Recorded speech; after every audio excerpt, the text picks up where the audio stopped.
How was your test?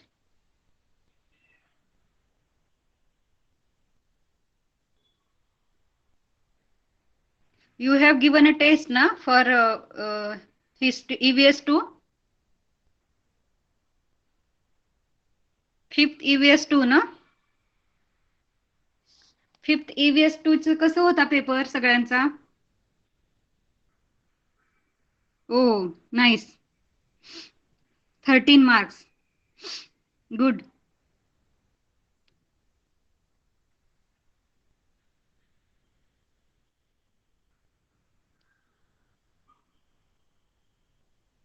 Good. तुम्ही थोड्याच वेळात एवढं प्रिपरेशन केलं.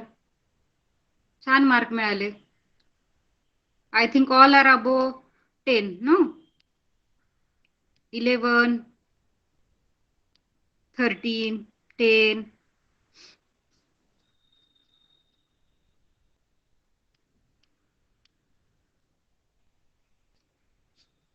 एक्झाम झाली म्हणजे आपली प्रिपरेशन किती झाली आहे ते लक्षात येतं आपल्या, हो ना.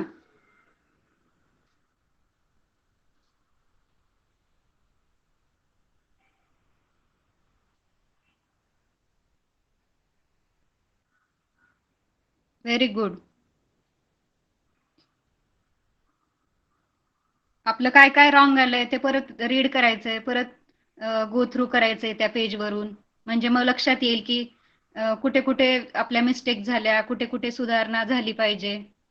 तसा इझी होता paper.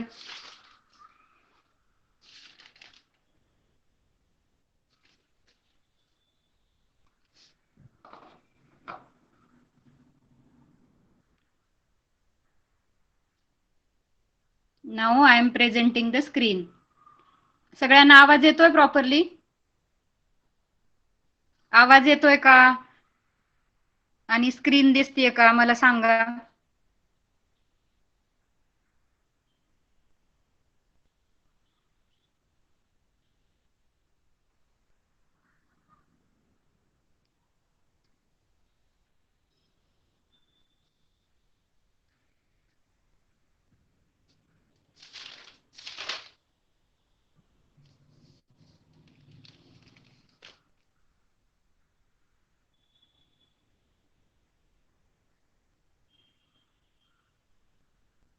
Is it visible to you all? Screen दिसतीये सगळ्यांना? ओके. आवाज येतोय माझा? आवाज येतोय सगळ्यांना? ओके. Thank you.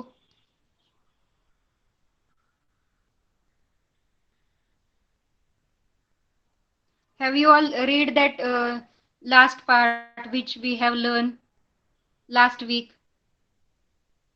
सगळ्यांनी थोडं थोडं रीड केलंय का? लास्ट याच्यामध्ये काय काय पाहिलं होतं आपण लास्ट लेक्चरला? सगळ्या टूल्सची आपण इन्फॉर्मेशन घेतोय. स्टोन एज मधले स्टोन टूल्स. स्टोन एज मध्ये कोणत्या कोणत्या प्रकारचे टूल्स बनवले जायचे, forms of tools, types of tools. लक्षात आहे सगळ्यांच्या?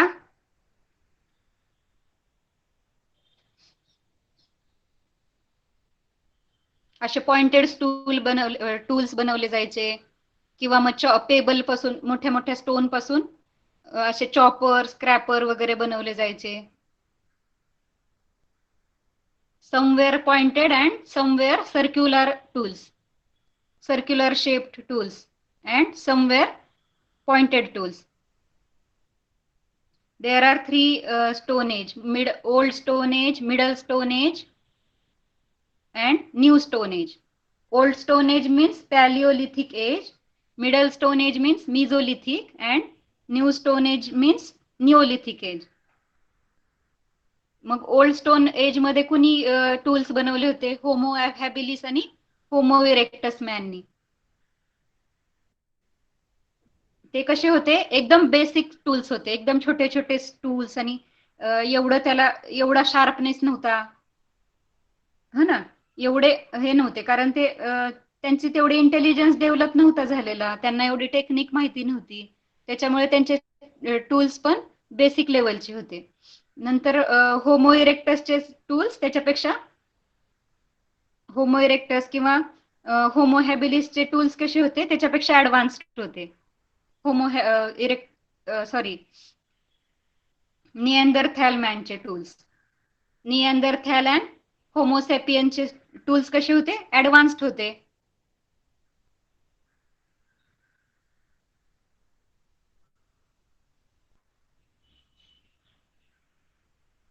Then middle stone age, middle stone age मध्ये आपण कुठे होतो, many sites of second half, many sites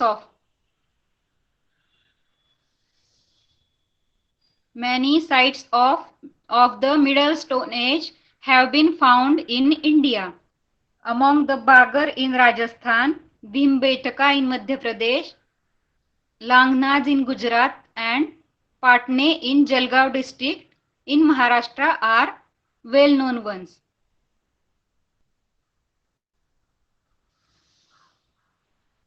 लक्षात आलं कुठे होतो आपण?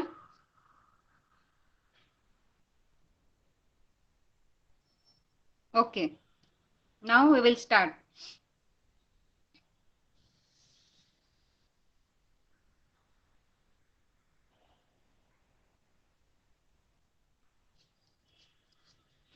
मिडल स्टोन एज मध्ये काय पाहिलं आपण तर होमोसेपियन आणि होमोसेपियन मॅन जो होता तो हार्वेस्टिंग करायला लागला, ऍग्रिकल्चर त्याचं मेन हे झाला है ना.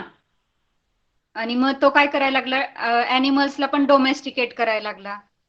मग हंटिंग शिवाय तो म्हणजे फूड ग्रेन्स ग्रीव करायला लागला आणि वाईल्ड ॲनिमल्सला पण तो डोमेस्टिकेट करायला लागला, म्हणजे पशुपालन करायला लागला. आणि त्याच्या डाएट मध्ये आता काय काय होतं, खूप प्रकारचे ग्रेन्स होते, प्लांट आणि प्लांट बेस्ड सगळं फूड होतं त्याचं. मग आता त्याला वेगवेगळ्या टाईपची टूल्स पाहिजे होते ना शेतीसाठी किंवा मग फिशिंग करण्यासाठी, हंटिंग, हार्वेस्टिंग, ट्री कटिंग करण्यासाठी त्याला न्यू न्यू टाईपचे टूल्स हवे होते. मग काय करायचं, तो नाईफ किंवा सिकल सारखे टूल्स त्याने बनवले. मग मिडल स्टोन एजच्या साईट कुठे होत्या, राजस्थानमध्ये बागोर, भीमबेटका इन मध्य प्रदेश, मध्य प्रदेशमध्ये Bhimbetka, Langhnaj in Gujarat and Patne in Jalgaon district. गुजरातमध्ये लांगनाज आणि पाटणेमध्ये पाटणे जळगाव डिस्ट्रिक्ट म्हणजे आपल्या महाराष्ट्रामध्ये जळगाव आहे ना डिस्ट्रिक्ट, त्याच्यामध्ये पाटणे या ठिकाणी मिडल स्टोन एजचे रिमेन्स सापडलेले आहेत. In middle stone age, the stone blades used to make implements were removed from the stone by the fluted core technique.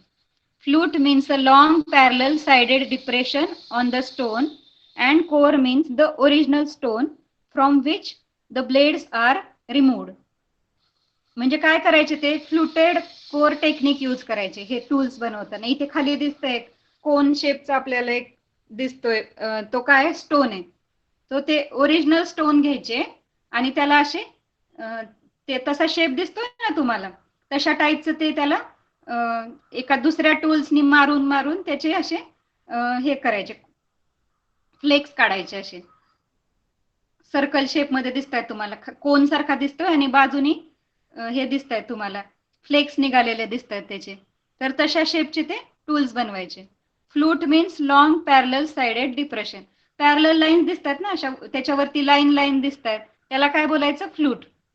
Flute means a long parallel sided depression on the stone and core means original stone. म्हणजे ते original जो stone होता एका stone पासून ते अशा lines पाडून ते टूल फॉर्म करायचे.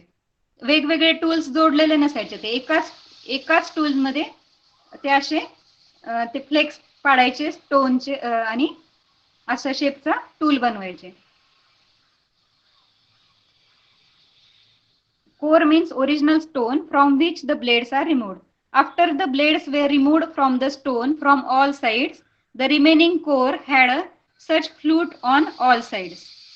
म्हणजे ते जेव्हा फ्लेक्स काढायचे सगळे तेव्हा मग असा शेप यायचा त्याला. बाजूचे पार्ट निघून जायचे, ते तुम्हाला दिसतात ना पॉइंटेड पार्ट, तो निघून जायचा आणि मग तो असा शंकूच्या आकाराचा किंवा कोन शेप असं टूल तयार व्हायचं. Blades removed with this technique are very minute, the size of a nail or slightly bigger. म्हणजे आपल्या नखाचा साईज असतो त्याच्यापेक्षा थोडंसं मोठं किंवा नखा एवढ्या साईजचे इतके छोटे छोटे टूल्स ते बनवायचे, फ्लेक्स काढायचे त्याचे, ब्लेड्स रिमूव्ह करायचे त्यातून. असे धारदार दगड असायचे, शार्प दगड, त्याच्यापासून असे हे करायचे, ते फ्लेक्स काढायचे. Hence they are called as microliths. Micro means very small and lithos means stone. Stone पासून व्हेरी एकदम स्मॉल असे ते टूल्स बनवायचे, म्हणून त्याला काय बोलायचं, मायक्रोलिथस, मायक्रोलिथ्स. In the middle stone age, arrows were made by fixing a microlith at the tip of the stick. मायक्रोलिथ दिसताय तुम्हाला असे मिडल मध्ये सगळे पॉइंटेड छोटे छोटे स्टोन आहेत ना, हे सगळे दगडापासून बनवलेले, स्टोन पासून. तर ते काय करायचे, ते पॉइंटेड जे आहे ते मायक्रोलिथ्स म्हणायचं त्याला, ते एका ह्याच्यावरती फिक्स करायचे. आणि ॲरो, ॲरो कसा असतो आता आपण बघतो, ॲरो बाण कसा असतो किंवा मग भाला कसा असतो, त्याला पुढे शार्प केलेलं असतं ना, त्याचं पॉइंट शार्प असतं, तसं मग तो दगड त्याच्यामध्ये फिक्स करायचे. ते खाली दिसतंय तुम्हाला एक स्टिक सारखं दिसतंय आणि वरती हे लावलेलं आहे त्याने, मायक्रोलिथ्स लावले, मग ते ॲरो सारखा यूज करू शकतात त्याचा. पिक्चर मध्ये बघा खाली,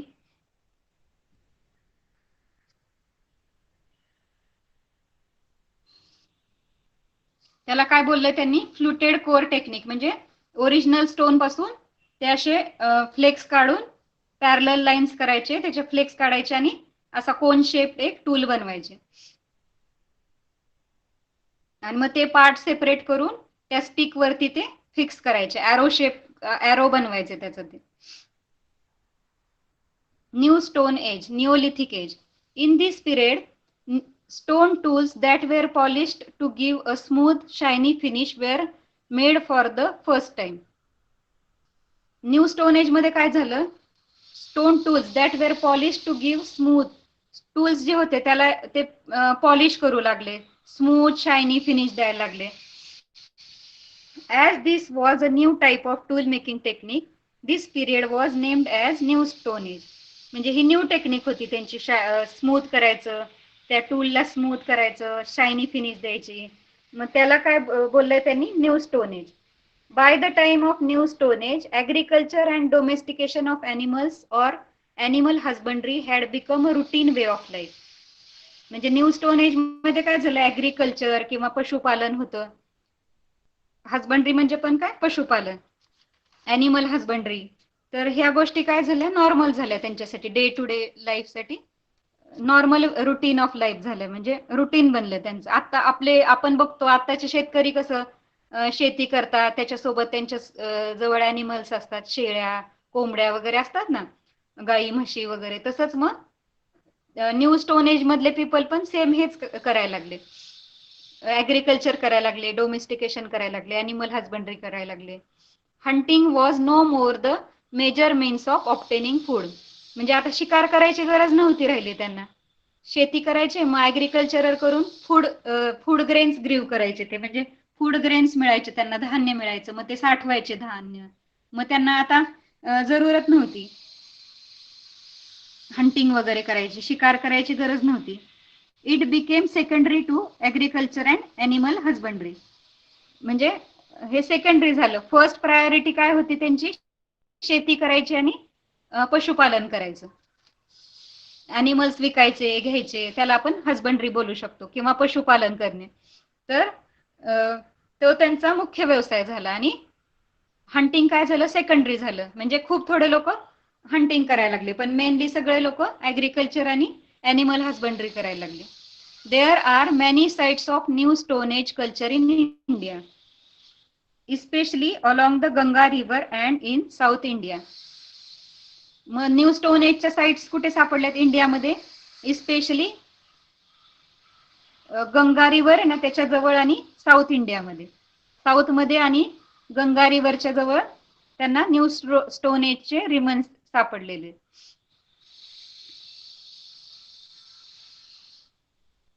So we have completed this chapter, Stone Age, Stone Tools. कुणाला काही डाऊट? समजला चॅप्टर? चॅप्टर समजतोय? फास्ट होतंय, स्लो होतंय?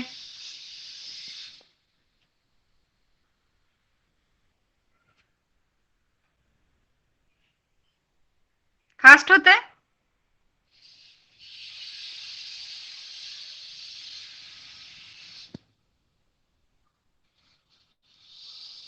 Okay, good.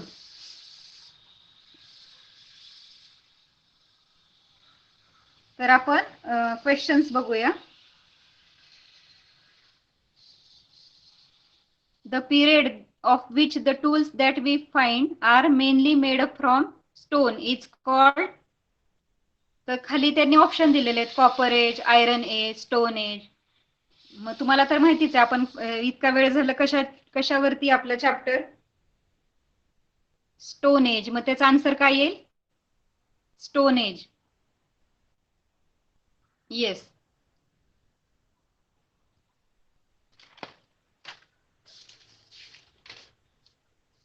Then dash dash near Nashik is a well-known old Stone Age site in Maharashtra. कोणतं असू शकतं? Gangapur, Sinnar, Chandwad. Which is the well-known old Stone Age site?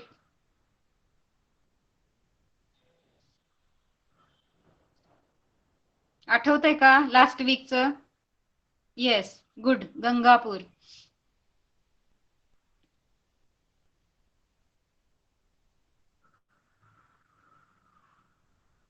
त्याचप्रमाणे खाली ऑड पेअर फाइंड आउट करायचे तुम्हाला. आपण ते सगळ्या सिटीज बघितल्या होत्या, कुठे कुठे हे सापडल्या. आत्ताच पाहिलं होतं, आता मी परत रिपीट केलं होतं. राजस्थान, बागोर.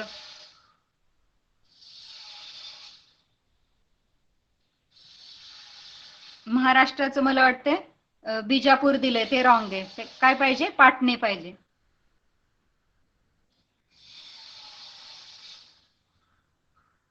ठीक आहे, तुम्ही चॅप्टर परत रीड केला की तुम्हाला आन्सर्स इझिली सापडतील.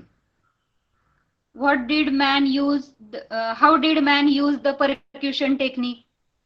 परक्युशन टेक्निक आणि फ्लुटेड कोअर टेक्निक आपण दोन बघितल्या होत्या. Where is that percussion technique? This is the percussion technique.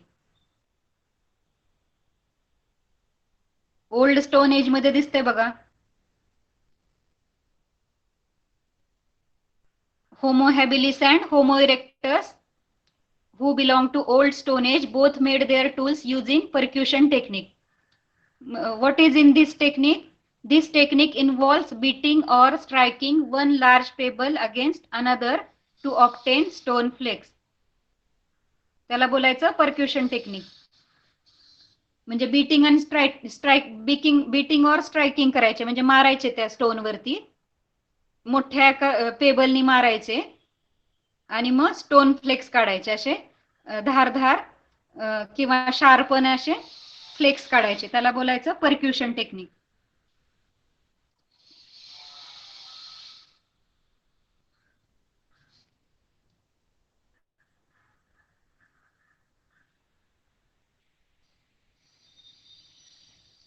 What revolution was brought about by Homo sapiens in the tool making technique? होमोसेपियनचं काय रिव्होल्युशन होतं टूल मेकिंग टेक्निक मध्ये, ते तुम्हाला फाइंड आउट करायचंय.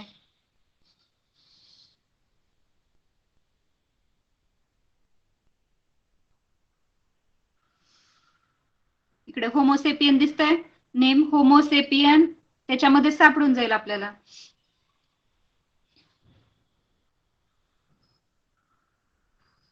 Homo sapien had made significant progress in gaining knowledge of this environment and in the technique of making tools and obtaining food.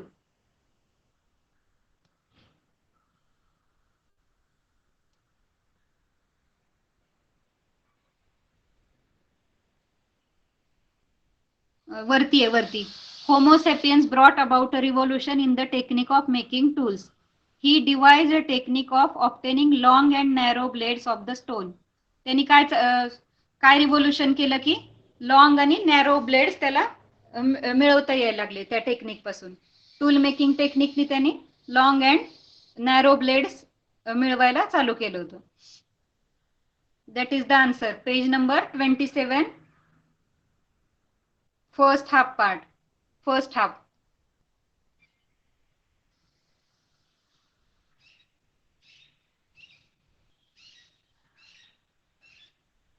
Compare the tools from all the 3 periods of stone age. म्हणजे आपण जे पाहिलं old stone age, middle stone age, new stone age, त्याच्यामधले जे जे tools होते ते तुम्हाला कंपॅरिझन करायचं त्याचं.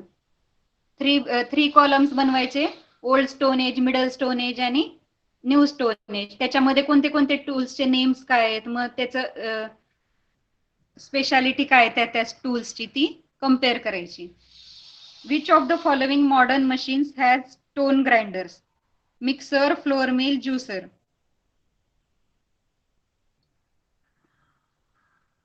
कशामध्ये स्टोन ग्राइंडर असतो? कुणाला माहिती आहे? मिक्सर मध्ये असतो की? Yes, very good. Flour mill मध्ये स्टोनचा ग्राइंडर असतो, मोठे मोठे स्टोन फिट केलेले असतात त्याच्यामध्ये.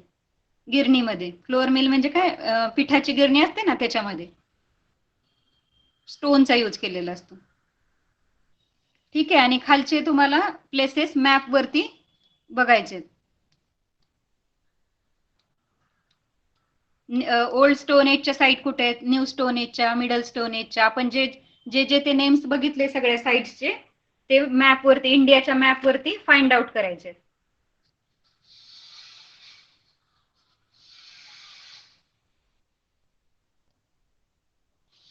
लक्षात आले सगळ्यांना question answer? If you read the chapter, they are very easy.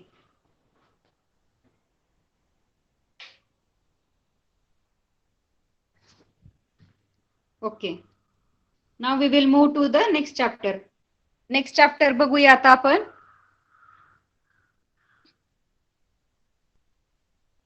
Our next chapter is 7th chapter, from shelters to village settlements. From shelters to village settlement means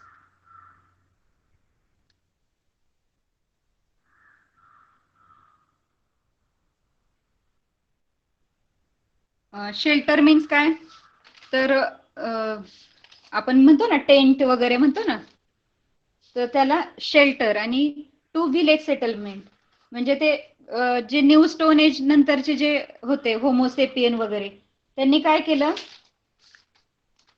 shelter बनवायला चालू केलं. छोटे छोटे टेंट वगैरे उभा करायला, हट्स वगैरे उभा करायला चालू केले. तंबू किंवा त्यांना राहण्यासाठी ते असं हट वगैरे बनवायला लागले. त्याच्यापासून मग सगळे एकत्र कसे आले, विलेज सेटलमेंट म्हणजे सगळ्यांची वसाहत कशी तयार झाली, सगळे एकत्र कसे राहू लागले, ते आपल्याला बघायचंय आज. विलेज सेटलमेंट म्हणजे काय, त्यांची एक वसाहत. आपलं कसं एक छोटस गाव असतं, खेडेगावात असतात ना, छोटसच गाव असतं, सगळे कमी पॉप्युलेशन असते तिथली, कमी लोकसंख्या असते, सगळे असे जवळ घरं असतात छोटे छोटे. तसं मग न्यू स्टोन एज नंतरचे पण ते कसे त्यांनी फॉर्म केलं, विलेज सेटलमेंट कसं झालं, ते आता आपल्याला बघायचंय. That is first part is shelter, 7.2 is seasonal camps and third is village settlement. First त्यांनी शेल्टर उभं करायला चालू केलं, नंतर सीजनल कॅम्प चालू झाले त्यांचे, आणि नंतर विलेज सेटलमेंट झालं. पूर्ण विलेजच्या विलेज त्यांनी बनवायला चालू केलं. मग हे कसं नक्की काय आहे shelter, what is shelter, what is seasonal camp, what is village settlement, ते आपल्याला बघायचंय आता. खाली दिसतंय तुम्हाला, त्याला बोलायचं शेल्टर. म्हणजे निवारा, निवाऱ्यासाठी थंडीपासून किंवा ह्याच्यापासून संरक्षण होणे, अॅनिमल्स पासून संरक्षण व्हावं म्हणून त्यांनी असे छोटे छोटे शेल्टर बनवायला चालू केलं होतं. A warm 2-room tent erected by Neanderthal man inside a cave. म्हणजे केव मध्ये त्यांना हे सापडलं, एक छोटासा टेंट सापडला त्यांना, 2 रूम होते त्याच्यामध्ये. कुठे सापडलं आणि ते फ्रान्समध्ये. त्याचे रिमेन्स कुठे सापडले? आर्किओलॉजिस्टला कुठे रिमेन्स सापडले? फ्रान्समध्ये सापडले.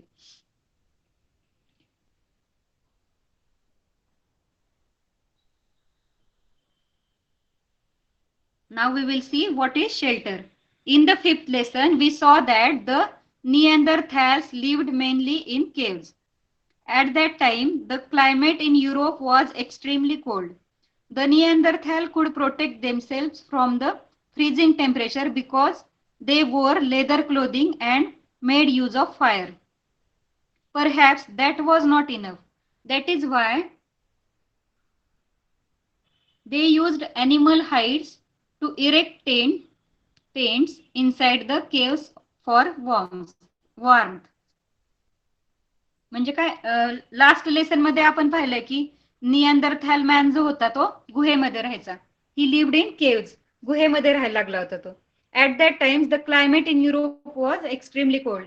त्यावेळेला युरोपचं क्लायमेट कसं होतं, म्हणजे हे खूप हजारो वर्षांपूर्वीच आहे ना, क्लायमेटमध्ये चेंजेस होत गेले नंतर. मग त्यावेळेला युरोपचं क्लायमेट कसं होतं, एक्स्ट्रीमली कोल्ड, खूप कोल्ड होतं. म्हणजे फ्रीजिंग टेम्परेचर जसं होतं, जसं की आपण फ्रीज होऊन जाऊ. फ्रीजमध्ये कशी थंडी असते, फ्रीजचं टेम्परेचर किती थंड असतं, तसं मग एक्स्ट्रीमली कोल्ड टेम्परेचर होतं युरोपमधलं. The Neanderthals could protect themselves from the freezing temperatures because they wore leather clothing and made use of fire. मग तरी पण मग ते निअँडरथॅल मॅन कसे प्रोटेक्ट करायचे स्वतःला, तर ते काय करायचे, लेदर क्लोथिंग घालायचे. म्हणजे अॅनिमल्स जे होतं ना, लेदर म्हणतो ना आपण, चामडी, स्किन, अॅनिमलच्या स्किन पासून बनलेले कपडे घालायचे. ते मग ते गरम असायचे आणि फायर पण ते यूज करायला शिकले होते. फायरचा पण शोध लावला होता त्यांनी. मग ते फायर पण लावायचे, त्याच्यामुळे कदाचित ते थंडीपासून त्यांचं संरक्षण व्हायचं. Perhaps that was not enough, that is why. मग हे पुरेसं नव्हतं. परहॅप्स म्हणजे कदाचित हे इनफ नव्हतं, हे पुरेसं नव्हतं. मग त्यांनी काय केलं, मग अॅनिमलची जी स्किन होती, अॅनिमल हाईड म्हणजे काय, अॅनिमल स्किन, मग त्या टेंटच्या आतमध्ये लावायला चालू केली त्यांनी. They used animal hide to erect tent inside the caves for warm. म्हणजे केवच्या आतमध्ये अॅनिमलच्या स्किन पासून गरमी मिळवण्यासाठी त्यांनी ती स्किन लावायला चालू केली. केवच्या आतमध्ये टेंट सारखं असं बनवायला चालू केलं स्किन पासून. Wherever necessary they also build huts in the open. आणि मग जेव्हा कमी थंडी असेल किंवा जेव्हा जरूरत असेल त्यांना, तेव्हा त्यांनी काय, ओपन प्लेस मध्ये पण हट्स बनवायला सुरुवात केली. छोटे छोटे हट्स बनवायला लागले ते.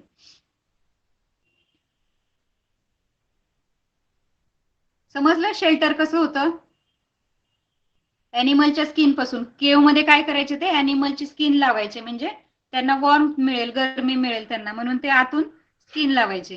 किंवा मग कपडे पण त्यांचे अॅनिमलच्या स्किन पासून बनलेले असायचे. आणि ते आग पण शिकले होते, फायर पण इन्व्हेंट केली होती त्यांनी. मग ते शेकोटी वगैरे करून राहायचे, म्हणजे एवढ्या थंड टेम्परेचर मध्ये पण ते स्वतःला प्रोटेक्ट करू शकत होते. Then seasonal camps. What is seasonal camp? मग ते छोटे छोटे शेल्टर होते त्यांचे. नंतर मग ते सीजनल कॅम्प कसे बनले ते बघूया आपण. In the Middle Stone Age, groups of Homo sapien had established camps all over the world. At that time, the climate was getting warmer. Everywhere the environment was changing, and with it, the diet of Homo sapien was also undergoing change. म्हणजे middle stone age मध्ये जे Homo sapien होते त्यांनी काय केलं, सगळीकडे camps लावायला सुरुवात केली. म्हणजे ग्रुपने राहायला लागले ते ऑल ओव्हर द वर्ल्ड. सगळ्या वर्ल्ड मध्ये वेगवेगळ्या ठिकाणी त्यांनी काय केलं, कॅम्प्स उभे केले. छोटी छोटी वसाहत, म्हणजे छोटे छोटे, समजा 50 किंवा 150 पीपल्स, ग्रुप ऑफ पीपल्स, ते असे वेगवेगळ्या ठिकाणी राहायला लागले वर्ल्ड मध्ये सगळीकडे. At that time the climate was getting warmer. म्हणजे त्यावेळेला काय होत होतं, आपण पाहिलं की निअँडरथॅलच्या वेळेस युरोप मधलं टेम्परेचर एक्स्ट्रीमली कोल्ड होतं. पण हे होमोसेपियन होते त्यांच्या वेळेला काय व्हायला लागलं, क्लायमेट थोडंसं वॉर्म व्हायला लागलं होतं. Everywhere the environment was changing. सगळीकडचं एन्व्हायरमेंट चेंज व्हायला लागलं होतं. And with it the diet of homo sapien was also undergoing change. म्हणजे त्यांचं जे आहार होता, त्यांचं ते जे खात पित होते ते पण त्याच्यामध्ये पण चेंजेस यायला लागले होते. By the time of middle stone age, big animals like mammoth were on the way to extinction due to changing environment and also because they were used animal hides to erect tents. Sorry. Due to changing environment and also because they were hunted on a very large scale. That is why Homo sapien had largely turned to fishing. म्हणजे by the time of middle stone age big animals like mammoth नावाचा एक animal होता. म्हणजे middle stone age मध्ये mammoth हे खाली दिसतंय picture मध्ये, एलिफंट सारखा होता तो दिसायला, पण एलिफंट पेक्षा खूप बिगर साईज होती त्याची, खूप मोठा होता तो मॅमथ नावाचा एनिमल. म्हणजे तो एलिफंटचाच अँसेस्टर होता, पण तो खूप मोठा होता. मग तो एक्सटिंक्ट व्हायला लागला होता, म्हणजे नष्ट व्हायच्या मार्गावर होता. Were on the way to extinction due to changing environment. Changing environment change होत होतं, त्याला ते सूट होत नव्हतं एन्व्हायरमेंट, किंवा मग त्याची हंटिंग होत होती ना, शिकार होत होती मोठ्या प्रमाणावर. मग हे सगळे होमोसेपियन वगैरे काय करायचे, त्या मॅमोथची शिकार करून करून ते एक्सटिंक्ट व्हायच्या मार्गावर आले, म्हणजे ते हळूहळू नष्ट व्हायला लागले होते. म्हणून मग होमोसेपियन मॅननी काय केलं, फिशिंग चालू केलं, म्हणजे मासे पकडायला चालू केलं. होमोसेपियन हॅड लार्जली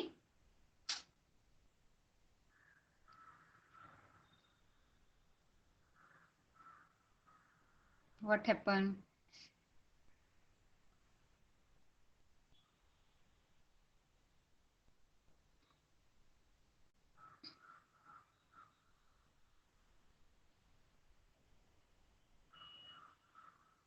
मग मॅमथ ॲनिमल नष्ट व्हायला लागला होता. मग त्यांच्याकडे आता ऑप्शन कमी राहिले होते. मग त्यांनी काय केलं, फिशिंग स्टार्ट केलं. He also began to depend more on hunting smaller animals like wild boar, deer, mountain goat and sheep. अजून मग ते स्मॉलर ॲनिमलची हंटिंग करायला लागली. बोर, डिअर, त्यावेळेसचे जे ॲनिमल होते, वाईल्ड बोर, डिअर, माउंटन गोट आणि शीप, ह्या ॲनिमलची पण हंटिंग करायला लागली. The changed diet pattern enabled the group of Homo sapien to roam to far away regions. म्हणजे त्यांचं डाएट चेंज व्हायला लागलं होतं, त्यांचा आहार खाण्यापिण्यामध्ये चेंजेस यायला लागले होते. म्हणून मग त्यांना वेगवेगळ्या ठिकाणी हंटिंग करण्यासाठी किंवा कशासाठी तरी वेगवेगळ्या ठिकाणी वेगवेगळ्या रिजन्स मध्ये फिरावं लागत होतं. रोम म्हणजे काय, वेगवेगळ्या ठिकाणी स्थलांतर करणे, वेगवेगळ्या ठिकाणी फिरणे. टू फार अवे रिजन्स म्हणजे लांब लांब जायला लागायचं. They moved their camps to different places according to seasonal changes. त्यांचे कॅम्प जे होते, मी सांगितलं तुम्हाला 50 किंवा 100 पीपलचा जो एक कॅम्प होता त्यांचा, मग त्यांचं ते पूर्ण कॅम्पच्या कॅम्प वेगवेगळ्या ठिकाणी सीझन चेंज झाला की ते चेंज करायचे, त्यांची ते प्लेस चेंज करायचे. There they harvested seasonal wild grains and gathered seasonal fruits and roots. मग ते काय करायला लागले, सीजनल ते जिथे जिथे जायचे तिथं तिथं त्यांनी हार्वेस्टिंग करायला चालू केलं. म्हणजे ऍग्रिकल्चर हार्वेस्टिंग म्हणजे काय, मी सांगितलं तुम्हाला, छोटे छोटे फूड ग्रेन्स, त्या त्या सीझन मधले फूड ग्रेन्स लावायला लागले, फ्रुट्स लावायला लागले आणि रूट्स पण लावायला लागले. म्हणजे फूड, फ्रुट्स, रूट्स आणि ग्रेन हे सीजनल हे झाले ना, सीजनल पिकं झाले, सीजनल क्रॉप्स किंवा फ्रुट्स, रूट्स हे सगळे पिकवायला लागले, ते हार्वेस्ट करायला लागले. They would find out the best seasons for fishing and use the knowledge to their advantage. मग त्यांनी हे पण फाइंड आउट केलं की फिशिंग करायचा कोणता सीझन बेस्ट आहे, म्हणजे कोणत्या सीझन मध्ये त्यांना जास्त फिश सापडतील पाण्यामध्ये, सी असेल किंवा अजून रिव्हर्स असतील तर त्याच्यामध्ये सगळ्यात जास्त ते जिथं राहत होते तिथून ते फिशिंग करायला जायचे. मग त्यांना ते नॉलेज आलं की सगळ्यात जास्त फिश कोणत्या सीझन मध्ये सापडतात. मग ते त्यांना ऍडव्हान्टेज म्हणजे ते त्यांना फायदा मिळाला त्याचा. By observation they discovered the best hunting ground. By observation म्हणजे त्यांनी ऑब्झर्व केलं, एक्सपेरिमेंट्स केले, निरीक्षण केलं बरेच दिवस. मग त्यांनी काय फाइंड आउट केलं? डिस्कवर्ड म्हणजे शोधून काढणे. हंटिंग ग्राउंड सापडले, म्हणजे शिकार करण्यासाठी कोणत्या कोणत्या बेस्ट जागा आहेत. वरती बघितलं आपण फिशिंग करण्यासाठी कोणते कोणते सीझन बेस्ट आहेत, हे त्यांना हळूहळू समजायला लागलं. For these reasons they stayed in one place for longer periods. They cleared jungles by felling trees and set up their seasonal camps in the clearings. मग ते काय करायला, आता माहिती झालं फिशिंग कधी कधी करायची आहे, किंवा कोणते कोणते क्रॉप्स ग्रो करायचे, किंवा मग हंटिंगसाठी सगळ्यात बेस्ट प्लेस कोणती आहे. मग तशा तशा हिशोबाने त्यांनी कॅम्प्स लावायला चालू केलं. मग एकाच ठिकाणी ते राहायला लागले. मग ते राहण्यासाठी जागा पाहिजे त्यांना, म्हणून ते काय करायला लागले? They cleared jungles by felling trees and set up their seasonal camps. जंगलला ते क्लिअर करायला लागले, म्हणजे तोडायला लागले, झाडं तोडायला लागले, आणि जागा जी होती ती प्लेस बनवायला लागले ना त्यांना. सीझनल कॅम्प्स ठोकायचे होते, तिथं सीझनल कॅम्प्स बनवायचे होते, शेल्टर वगैरे टेंट्स बनवायचे होते. इथे पिक्चर मध्ये दिसतंय तुम्हाला. त्या ठिकाणी अर्थ वरती आधी मोठे मोठे जंगल्स होते. मग हळूहळू त्यांचे कॅम्प वाढायला लागलं, तसं त्यांनी जंगल तोडायला चालू केलं. मग त्या ठिकाणी आपले आपले हट्स उभे करायला चालू केलं, ॲनिमल्स पाळायला लागले. इथे बघा किती सगळे लोक आहेत, ते त्यांचे छोटे छोटे हट्स आहेत, त्यांचे जे काय काम करतात ते सगळं तिथे दाखवले.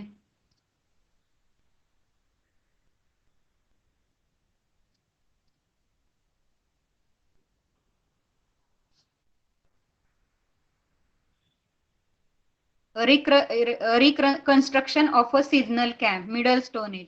हे मिडल स्टोन एज मधल्या ह्युमनचं सीझनल कॅम्प दाखवलंय त्यांनी.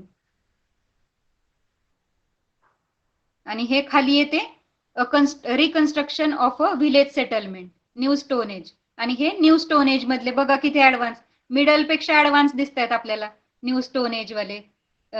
तिथले हट्स बघा, इथले हट्स कशा दिसत आहेत? सिंपल सिंपल दिसत आहेत ना. एवढं नॉलेज नव्हतं त्यांना हट्स कशा बनवायच्या आहेत किंवा काय करायचंय. आणि नंतर मग न्यू स्टोन एज मध्ये कशा प्रॉपर सगळ्यांच्या हट्स दिसत आहेत, म्हणजे विलेज बनवलं त्यांनी एक. पहिले काय होतं? पहिले जस्ट त्यांनी सीझनल कॅम्प लावायला चालू केलं होतं मिडल स्टोन एज मध्ये, आणि मग न्यू स्टोन एज मध्ये असे विलेज सेटलमेंट झाली, विलेज बनायला लागले मग छोटे छोटे. They cleared jungle by felling trees and set up their seasonal camps in the clearing. म्हणजे त्यांनी काय केलं? जंगल क्लिअर केले आणि त्या ठिकाणी आपले कॅम्प लावले. Village settlement. What is village settlement? The way of life of human in New Stone Age was completely different from that of human in the Old Stone Age and Middle Stone Age. मग the way of life म्हणजे त्यांची नवीन जी जीवनशैली होती new stone age मधल्या लोकांची, ती completely different होती, पूर्णपणे वेगळी होती. कुणापेक्षा? ओल्ड स्टोन एज आणि मिडल स्टोन एज मधल्या लोकांपेक्षा न्यू स्टोन एज मधल्या लोकांची वे ऑफ लाईफ डिफरंट होती. त्यांची जीवनशैली पूर्णपणे वेगळी होती, कारण ते ऍडव्हान्स होते, त्यांना जास्त नॉलेज होतं. ओल्ड स्टोन एज आणि मिडल स्टोन एज मधल्या लोकांपेक्षा ते जास्त इंटेलिजंट होते. During this period human became producer of food grains. मग त्याच पिरियड मध्ये काय झालं? ह्युमन सांगितलं तुम्हाला, ऍग्रिकल्चर करायला लागला, शेती वगैरे करायला लागला, हार्वेस्टिंग करायला लागला. मग तो काय झाला? प्रोड्युसर्स ऑफ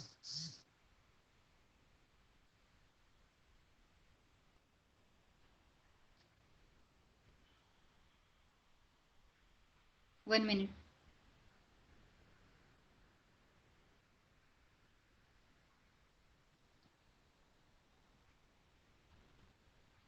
आवाज येतोय सगळ्यांना? आवाज येतोय? Okay okay.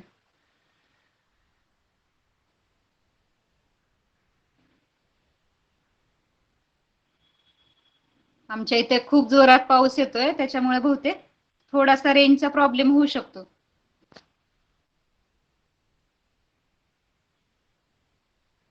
During this period human became producers of food grains. म्हणजे त्याच पिरियड मध्ये प्रोड्युसर ऑफ फूड ग्रेन बनला ह्युमन, म्हणजे शेती करायला लागला, फूड ग्रेन्स प्रोड्यूस करायला लागला, धान्य प्रोड्यूस करायला लागला ना. The beginning of cultivation is the characteristic of the culture of new stone age. म्हणजे बिगिनिंग ऑफ कल्टिवेशन म्हणजे शेती, कल्टिवेशन म्हणजे काय, लागवड, लागणी करतो ना आपण पिकांची, त्याला काय बोलतात, कल्टिवेशन. जे पिकं लावतो आपण त्याला बोलतात कल्टिवेशन. हार्वेस्टिंग, कल्टिवेशन, ऍग्रिकल्चर हे सगळे सिमिलर वर्ड आहेत. बिगिनिंग म्हणजे काय, सुरुवात, स्टार्ट झाली होती. The beginning of cultivation is the characteristic of the culture of new stone age. New stone एजचं कॅरेक्टरिस्टिक होतं, म्हणजे स्पेशालिटी होती, वैशिष्ट्य होतं. तर बिगिनिंग ऑफ कल्टिवेशन म्हणजे कोणतं वैशिष्ट्य होतं, तर बिगिनिंग ऑफ कल्टिवेशन म्हणजे agriculture is the characteristic of new stone age. In the hunting and gathering way of life, it is necessary to keep moving all the time. म्हणजे hunting आणि gathering करत होते ते पहिले, जेव्हा हंटिंग करत होते, शिकार वगैरे करत होते, फूड गोळा करत होते, त्यावेळेस त्यांना कंटिन्युअसली मूव्ह करावं लागायचं, एका जागेवरून दुसऱ्या जागेवर जावं लागायचं. However, agriculture make it possible to store food and use it over a longer period. पण आता काय झालं, ऍग्रिकल्चरमुळे काय पॉसिबल झालं त्यांना, agriculture make it possible to store food and use it over a longer period. म्हणजे फूड जे आहे ते एका ठिकाणी ते स्टोअर करू शकायला लागले. आता आपण कसे धान्याचे पोते भरून ठेवतो किंवा आणि खूप वर्षभर यूज करतो ना, त्याचा खूप सगळं सामान आणून ठेवतो घरात, किंवा मग शेतकरी असतील तर त्यांच्या घरातच ते धान्य आलेलं, गहू, ज्वारी वगैरे ते वर्षभरासाठी साठवून ठेवतात, स्टोअर करून ठेवतात. तसं मग agriculture make it possible to store food and use it over a longer period. म्हणजे स्टोअर करायला लागले, खूप वेळासाठी ते आता यूज करू शकत होते. Hence there is no need to keep moving constantly. म्हणून त्यांना काय सारखं सारखं आता मूव्ह करायची, म्हणजे एका जागेवरून दुसऱ्या जागी जायची गरज नव्हती. More the nature of agriculture work made it necessary to stay in one place. म्हणजे ऍग्रिकल्चरचं नेचर काय, की तुम्हाला एका जागी राहायला पाहिजे, म्हणून ते एका जागी कॉन्स्टंटली मूव्ह करायची गरज नव्हती, एका जागी ते राहायला लागले. Therefore people established permanent village settlements and lived in them generations after generation. म्हणून मग काय करायला लागले पीपल, एक परमनंट त्यांनी विलेज सेटलमेंट केलं. म्हणजे इस्टॅब्लिश म्हणजे काय, स्थापन केलं. परमनंट म्हणजे कायमस्वरूपीचं एक त्यांनी विलेज सेटलमेंट बनवलं, म्हणजे छोटे छोटे गावं बनवले आणि ते तिथे राहायला लागले. जनरेशन आफ्टर जनरेशन म्हणजे पिढ्यानपिढ्या ते राहायला लागले. म्हणजे पहिले आजोबा राहत होते तिथेच त्यांचा मुलगा राहायला लागला, मग त्यांची त्या मुलाची मुलं, असं करत करत त्याला काय बोलतात, जनरेशन म्हणजे पिढी, एका पिढीतून दुसऱ्या पिढीत. मग ते सगळे लोक शेती करायला शिकले ना आता, मग सगळे एकाच जागी राहायला लागले. In the next lesson we shall review the social organisation and the culture of this village settlement. म्हणजे त्यांचं सोशल लाईफ कसं होतं, ते एकमेकांशी कसं बोलायचे, त्याला काय बोलायचं, सोशल ऑर्गनायझेशन. म्हणजे सामाजिक त्यांचं बिहेवियर कसं होतं, सामाजिक संघटना असं म्हणतो थोडक्यात आपण मराठीमध्ये. तर ते सोशली एकमेकांशी कसे बोलायचे, त्यांचं कल्चर कसं होतं, त्यांचे फेस्टिवल वगैरे, ते आपण आता नेक्स्ट चॅप्टर मध्ये बघणार आहोत. आतापर्यंत आपण काय बघितलं, शेल्टर, सीझनल कॅम्प आणि विलेज सेटलमेंट. शेल्टर पासून सीझनल कॅम्प कसे लागले आणि नंतर सीझनल कॅम्प पासून विलेज सेटलमेंट कशी बनली ते आता आपण पाहिलं. आलं का लक्षात सगळ्यांच्या, समजलं सगळ्यांना?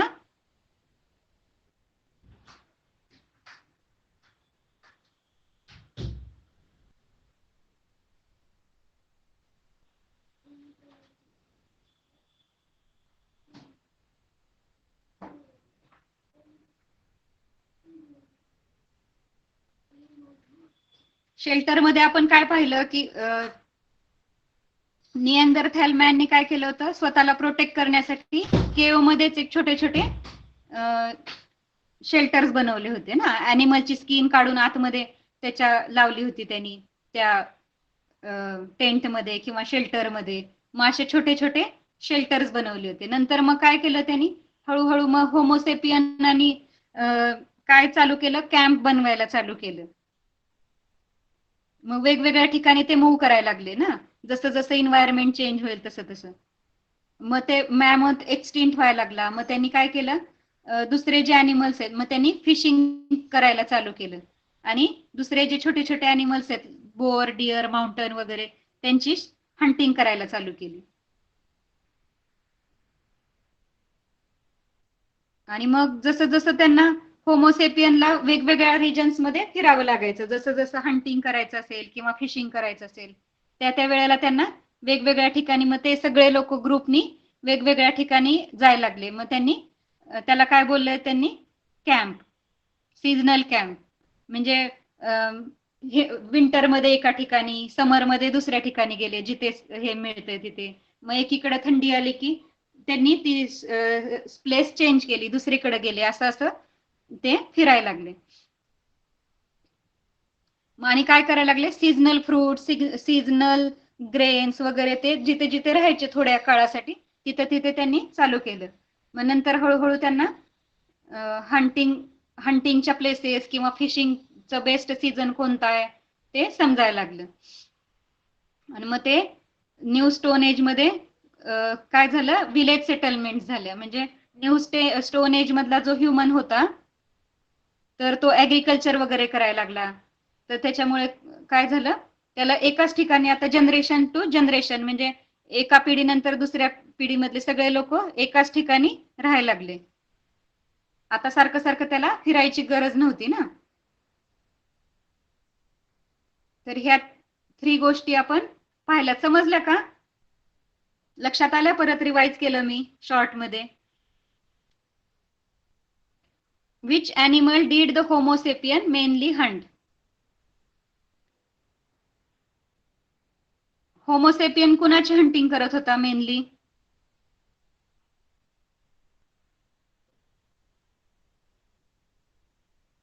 आठवतंय?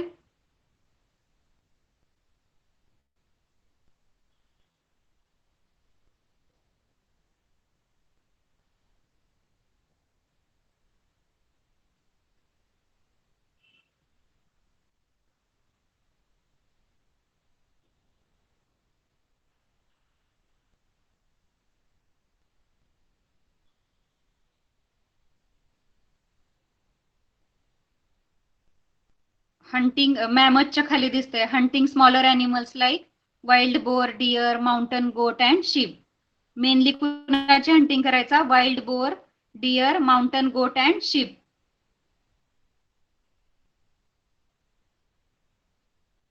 Then what is the characteristic of new stone age?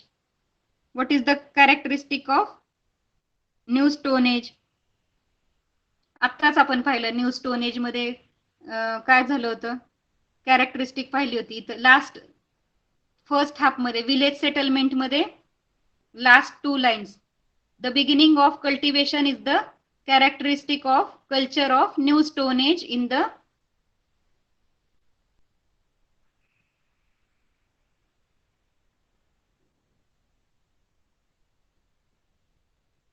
इथेच आहे, the beginning of cultivation is the characteristic of the culture of new stone age.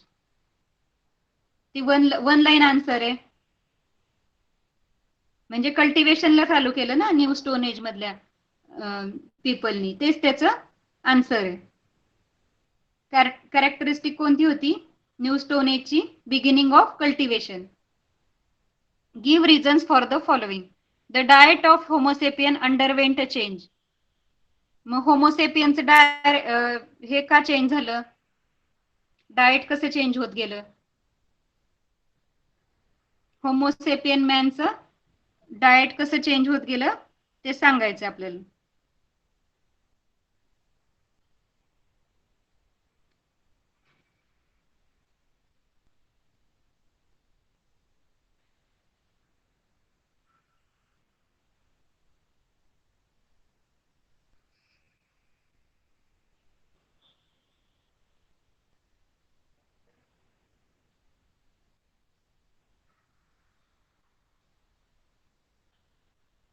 का बरं चेंज होत गेलं? At that time the climate was getting warmer everywhere, the environment was changing and with it the diet of homo sapien was also undergoing change. म्हणजे climate change व्हायला लागलं होतं सगळीकडचं, warmer व्हायला लागलं होतं.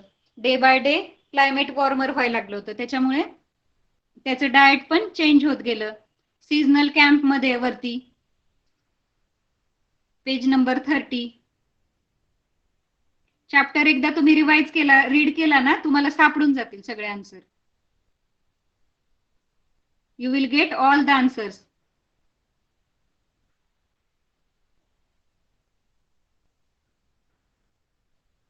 Observe the reconstructed picture of Middle Stone Age and Middle Stone Age seasonal camp and answer the following.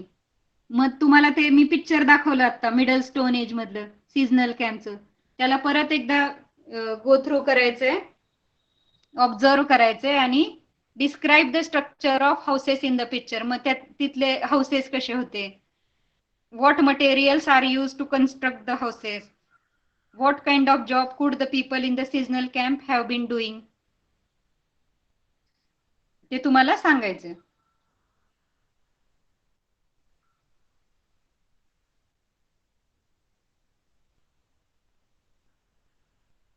Like we can see houses like huts, no, hut shaped houses. It is made up of leaves of the plants म्हणू शकतो आपण, leaves or sticks, leaves or sticks of the plants. What is they doing? We can see there they are hunting. There is one hunter, two animals in both of his hand. Two animals we can see, means fishing. ह्या साइडला काय दिसतंय, fishes दिसतायत, म्हणजे ते काय करत होते, main occupation is fishing, hunting. अजून इकडे काय खाली काय करतोय तो माणूस,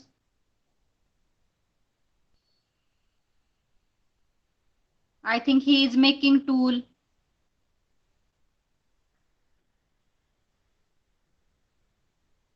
असं तुम्हाला पिक्चर ऑब्झर्व करायचंय आणि जे जे दिसतंय ते वन सेंटेन्स मध्ये त्याचा आन्सर द्यायचं.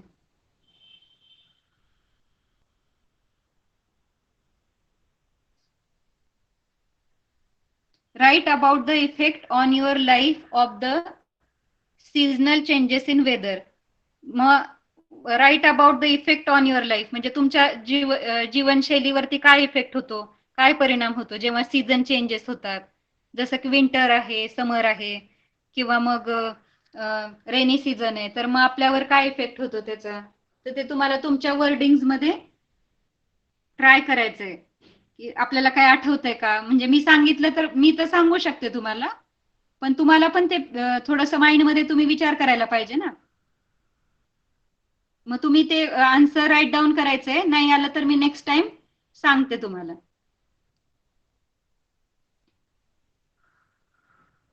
ठीक आहे, ट्राय कराल का तुम्ही.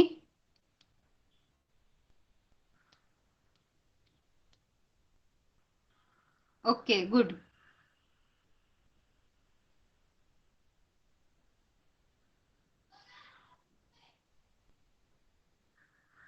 Compare the new stone age village with the modern village. म्हणजे आत्ताचं खेडेगाव कसं असतं आणि न्यू स्टोन एज मधलं कसं दिसतंय आपल्याला विलेज. विलेज सेटलमेंट बघितली ना आपण, तर कशी दिसतीये, त्याच्यात काही डिफरन्स आहे का, ते आपल्याला फाइंड आउट करायचंय. हे क्वेश्चन ऍज अ ऍक्टिव्हिटी असतात, हे काही एक्झाम मध्ये येत नाही, पण ते तुम्हाला थिंकिंग, तुमची थिंकिंग पॉवर वाढली पाहिजे, किंवा मग तुम्हाला लक्षात आलं पाहिजे ना, आपण हा लेसन जो शिकलाय तो कम्पॅरिझन मुळे अजून चांगल्या प्रकारे लक्षात येतो. त्याच्यामुळे मग हे असे क्वेश्चन दिलेले असतात.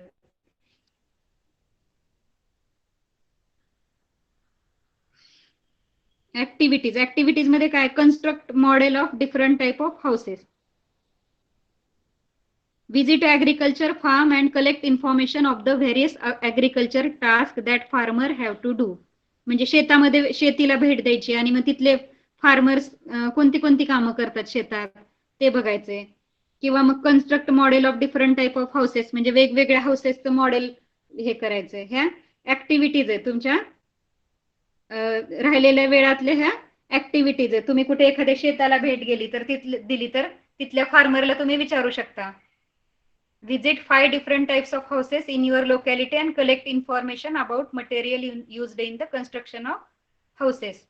म्हणजे वेगवेगळ्या टाईपचे हाऊस तुमच्या लोकॅलिटी मधले तुम्हाला शोधायचे आहेत आणि मग तिथे कोणते कोणते मटेरियल्स यूज केले कन्स्ट्रक्ट करण्यासाठी. हट असेल, कुठे कुठे हट्स असतील, कुठे कुठे ते शीट्स म्हणतो ना, मेटल शीट्स, पत्र्याचे घर असतील किंवा मग सिमेंटचे असतील, तर कोणते कोणते मटेरियल्स यूज केले ते फाइंड आउट करायचे. With your teacher's help, observe the continent shown on the world map or a globe and write short note about them.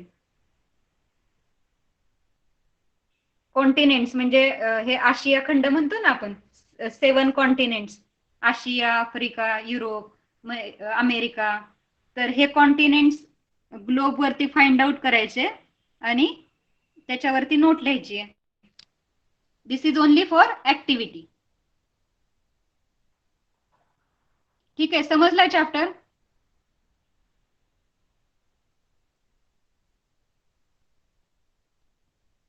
समजला का सगळ्यांना चॅप्टर?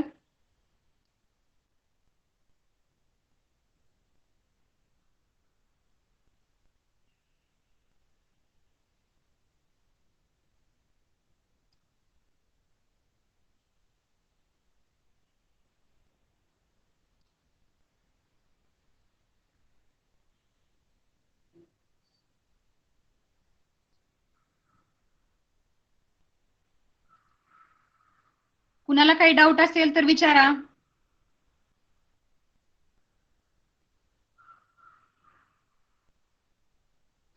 ओके, थोडस इंटरेस्टिंग पार्ट बघूया. आपल्याकडे आहेत अजून 3-4 मिनिट्स, तर आपण क्विकली डू यू नो दिस बघूया आपण काय आहे ते.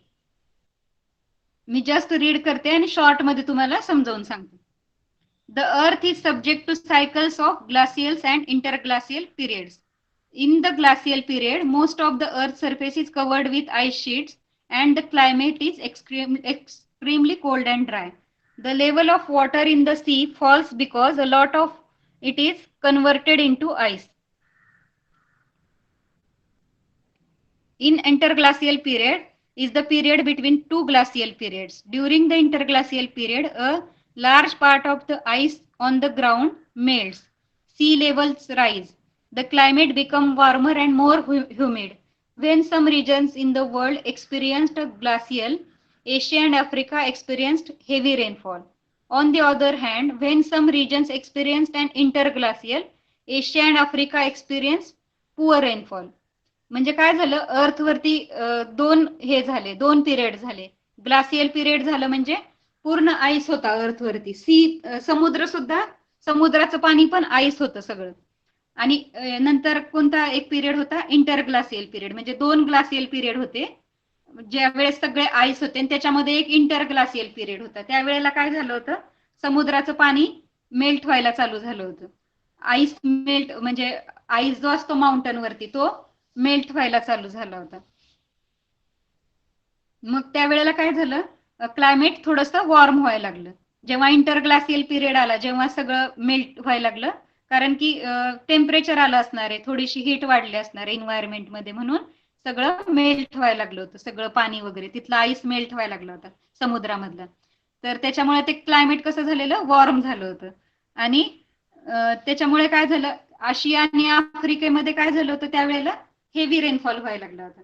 त्याचप्रमाणे मग काही इंटरग्लासियल पिरियड मध्ये दुसऱ्या वेळेस काय झालं, नंतर जेव्हा इंटरग्लासियल पिरियड आला त्यावेळेस आशिया आणि आफ्रिकामध्ये पुअर रेनफॉल झाला, म्हणजे खूप कमी रेनफॉल झाला.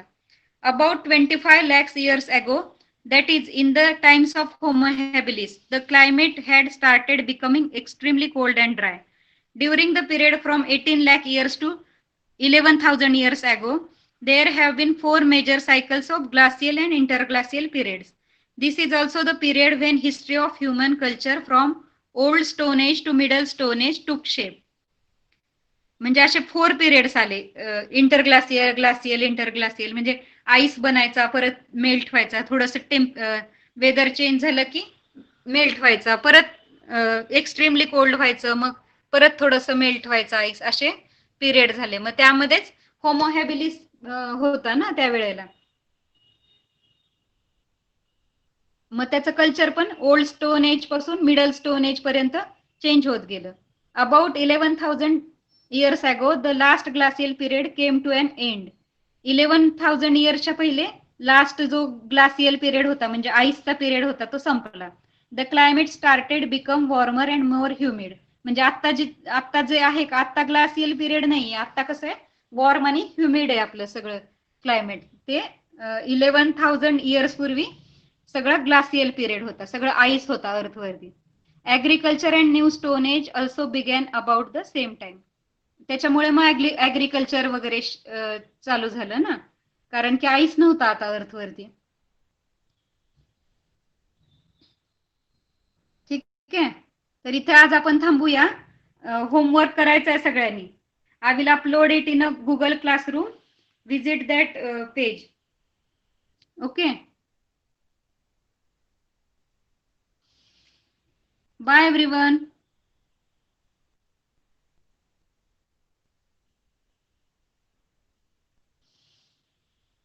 Bye teacher.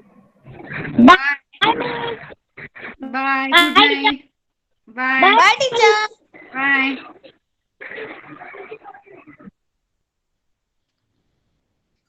Bye teacher. Bye bye.